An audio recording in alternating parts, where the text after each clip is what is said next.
सती जहां तपस्या कर रही थी वहां स्वयं शंकर जी गए। मैं तुम्हारी तपस्या से प्रसन्न हूं, मांगो, वर मांगो। बोले वर से तो वर के अतिरिक्त क्या वर मांगा जाए। आप वर श्रेष्ठ और वरेण्य हैं। मैं तो आपसे आप ही को मांग रही हूं। पति के रूप में आपका वरण करना चाहती हूं। शंकर जी ने भी सती को वर दिया। ठीक है, तथास्तु। शंकर जी आए कैलाश पर, ब्रह्मा जी को बुलाया।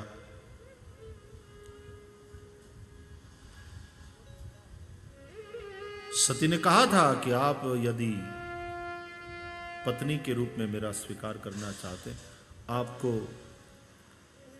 मेरे पिता के पास आकर के मेरा हाथ मांगना चाहिए।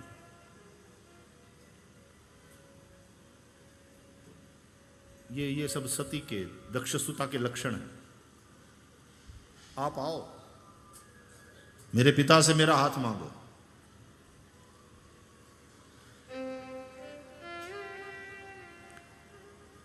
शंकर जी ने ब्रह्मा इत्यादि को बुलाया। देवताओं और मुनियों सहित भगवान शिव दक्ष के घर गए। दक्ष ने सभी का सत्कार किया।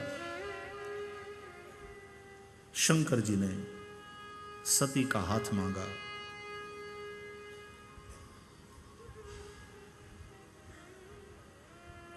विधिपूर्वक शंकर जी का और सती का अग्नि की साक्षी में फेरे लेते हुए विवाह हुआ और शिव और सती कैलाश के गिरि शिखर पर आए। विवाह के पश्चात उनका दिव्य दाम्पत्य, और यहां पर शिव और सती का संवाद है। सती प्रश्न कर रही हैं, शिव उत्तर दे रहे हैं। ज्ञान की चर्चा हुई, नवदा भक्ति का विवेचन हुआ।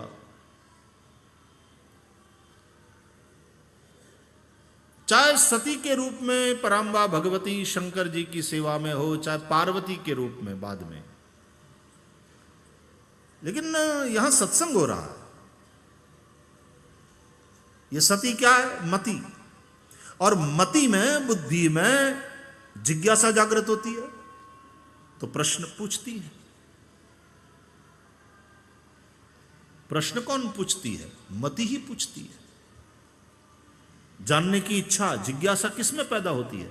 मति में। मति ही सती है। आत्मात्वम गिरिजा मति ही। और तब विश्वास स्वयं महादेव उपदेश करते हैं। इस प्रकार से बहुत समय गया। दोनों का दाम्पत्य दिव्य, शिव और सती। एक बार की बात, और फिर जो कथा आती है वो रामचरितमानस में भी है। इसलिए रामचरितमानस की चौपाइयों का आधार लेते हुए यात्रा में आगे बढ़ेंगे। एक बार त्रेता जुग माही, एक बार त्रेता जुग माही, शंभु गए कुंभज ऋषि पाही। शंभो गए कुंभज ऋषि पाही, संग सती जग जननी भवानी,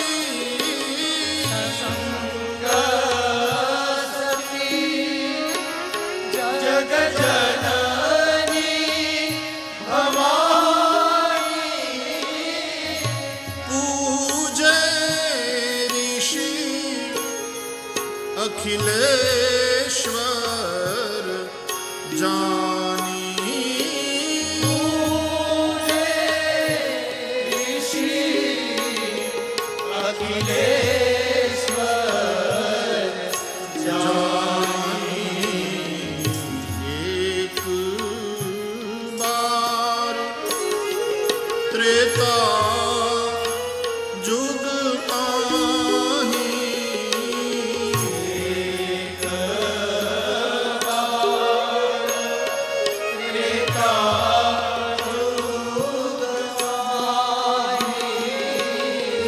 शंभु गए कुंभज ऋषि पाहे।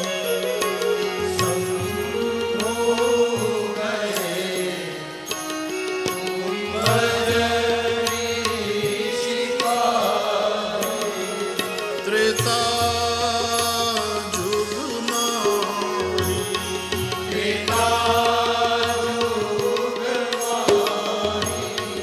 कुंभज ऋषि पाही।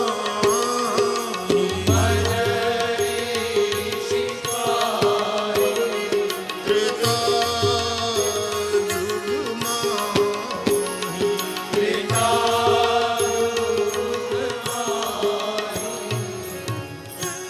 कैलाश के गिरि शिखर पर भोले बाबा ने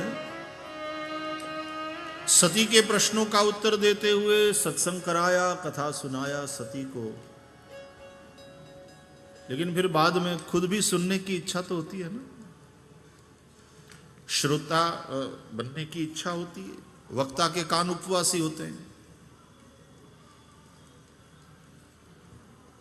तो कभी कभी वक्ता के कान को भी पारण कराना चाहिए।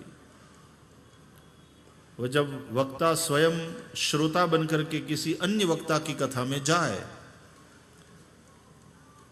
तो बहुत दिनों के उपवास के बाद जैसे पारण का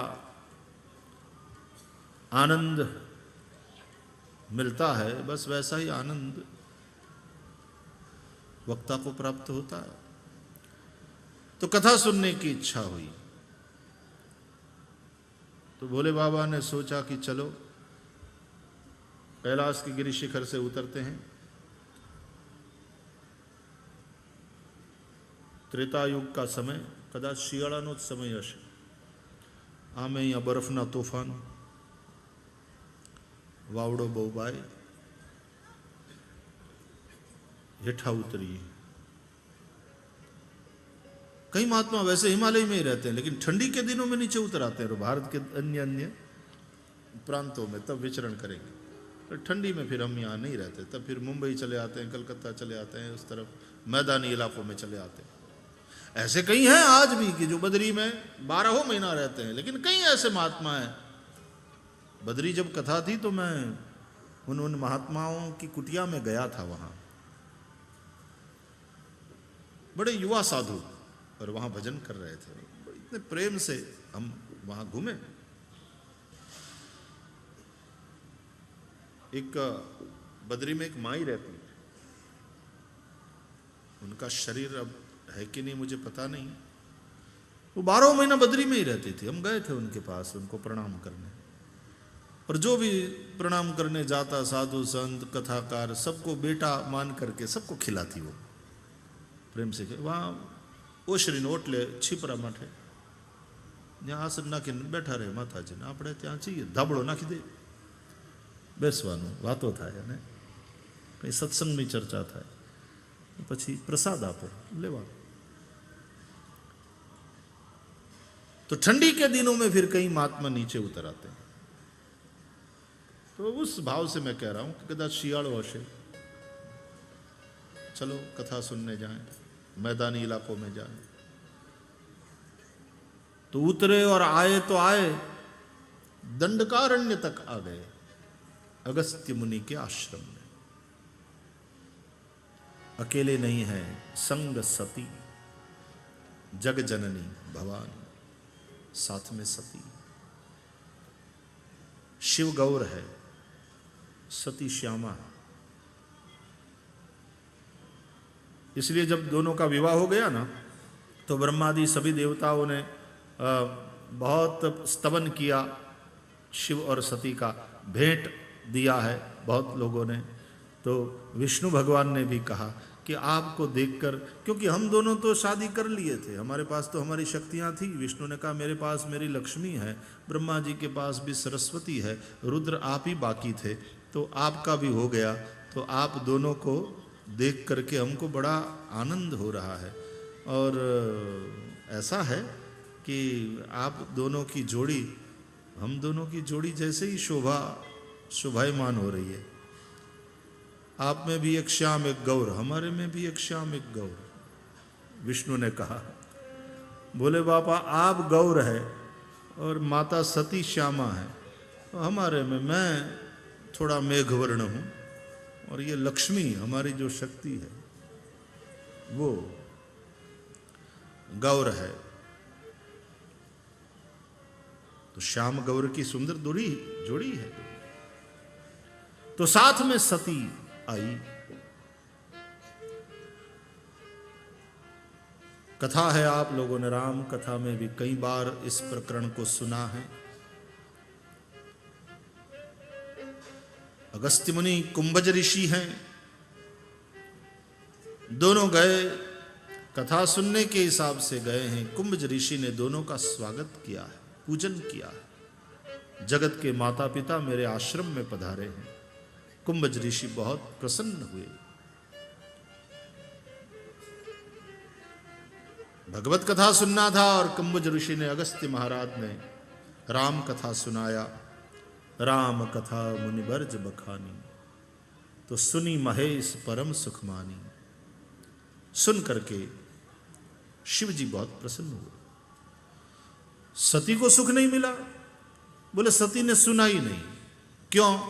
चतुर्बाप की बेटी है, उसने सोचा कि अरे हम श्रोता बनकर के इनके आश्रम में आए हैं कथा सुनने के लिए, ये वक्ता हैं, हम श्रोता हैं, तो हम श्रोताओं को वक्ता का पूजन करना चाहिए। यहां तो वक्ता खुद पूजा कर रहा है, हम श्रोताओं की कुछ दम नहीं लगता। चतुर्बाप की बेटी, दक्ष की बेटी, वो जो दिए की ज्योत के ऊपर वाला काजल,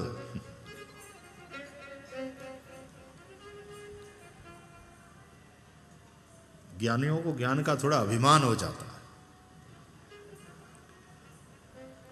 वो जो अभिमान है वही वो काजल, वो काली मां। अब ये क्या कथा सुनाएगा?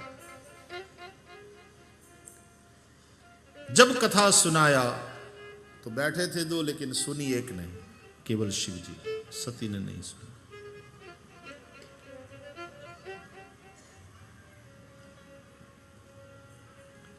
देखो इसका दूसरा पक्ष भी है, लेकिन अब यहां कहने का वो समय नहीं है। मैंने कथाओं में कई बार कहा है, मां सती का वकील बन करके सती के पक्ष को रखा है। वैसे रामायण में और इस तरफ यहां कथाओं में आप देखें तो सती का व्यवहार सती जैसा नहीं है।